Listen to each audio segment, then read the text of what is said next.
আসসালামু আলাইকুম। আশা করি সবাই অনেক ভালো আছেন। আলহামদুলিল্লাহ আমি অনেক ভালো আছি।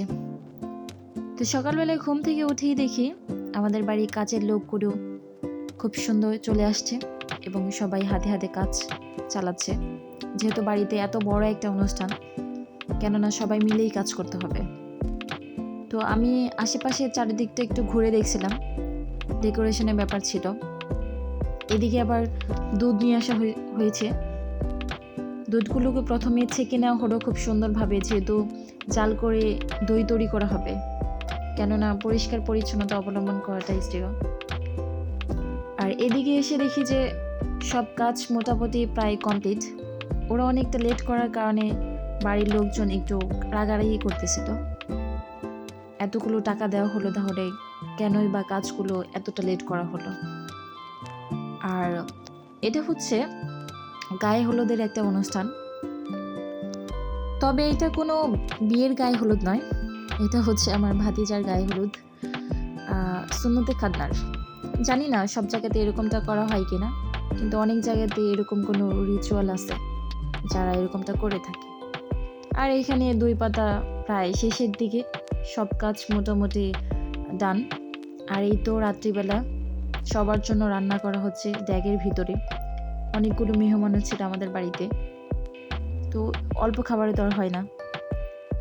আর এদিকে এসে দেখি লাইটিং, এত ঝলমলে আলো, সব কিছুই সুন্দরভাবে করা হয়ে গেছে।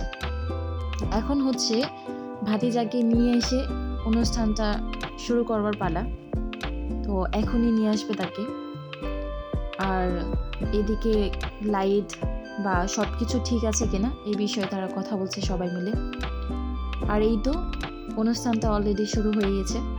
অনেক মানুষ ছিল, ভিডিওতে আমি আসলে সবাইকে ওইরকমভাবে দেখাতেও পারি নাই। আর ভাতিজাকে ওইখানে নিয়ে যাওয়া হয়েছে, তার বাবা মা, তার আত্মীয় স্বজন, পাড়া প্রতিবেশী সবাই ছিল।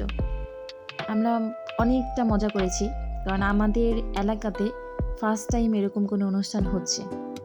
আমাদের এখানে আগে এরকম কোনো অনুষ্ঠান হয়নি, প্রথমবার বলা যেতে পারে। বিয়ের অনুষ্ঠান হয় অনেক সুন্দর করে, কিন্তু সুন্নতে খাদনার যে গায়ে হলুদ, এত সুন্দর করে কখনো অনুষ্ঠান করা হয় না। নর্মালি এরকমটাই করা হয় না। তো ওকে গায়ে হলুদ দেওয়ার জন্য সবাই বসিয়ে নিয়েছে। আর সবাই মিলে একই কালার শাড়ি, ব্লাউজ, মোটামুটি একই সাজ, তো ভালোই লাগছিল। এখানে কিছু ডেজার্টের ব্যবস্থা করা আছে, আর কেকের ব্যবস্থা করা আছে। যেহেতু নিয়ম অনুসারে এগুলো করতে হয়, সব কিছুই গোছানো ছিল। আর ওই দাদা নানা যারা ছিল সবাই তাদের মতো করে এনজয় করছে। প্রচুর লাইটিংয়ের কারণে আসলে এত কিছু বোঝানো সম্ভব হয় না, বাট এনজয় করেছে অনেক, আলহামদুলিল্লাহ। তার মায়ের সাথে, ফুপিদের সাথে, সবার সাথে সে ছবি তুলে নিচ্ছে একটা স্মৃতি হিসেবে। এখানে আবির ছিল বেশ কিছু, আমরা একে অপরকে আবির মাখিয়ে দিলাম। যেহেতু আনন্দের একটা মুহূর্ত, নিজেদের মতো করে আনন্দ করাটাই শ্রেয়। আর এই তো হচ্ছে শেষের দিকে, সবাই নিজেদের মতো করে আনন্দ করছে। আজকের মতো এই পর্যন্তই। সবাই ভালো থাকবেন, সুস্থ থাকবেন। আল্লাহ হাফেজ।